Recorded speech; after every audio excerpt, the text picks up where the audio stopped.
Good day guys, welcome back to this channel. If you are yet to subscribe, make sure you do want to click on the subscribe button, like, share, your comment, and also follow the Telegram channel to stay updated. I'll put the link in the comment section. So let's see what we'll be expecting this week on our gold. So let's start with our trend. First, we were in an uptrend. The market eventually started giving us this downtrend move.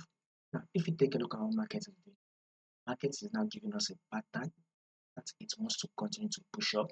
So all we just need is confirmation. We would want to see if markets will eventually break this high. So if markets do something like this, high, low, high,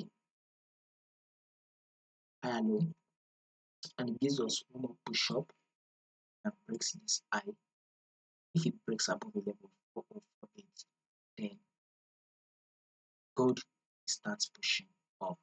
If it does not do that, if it does not do it, it's very likely that drop and fall.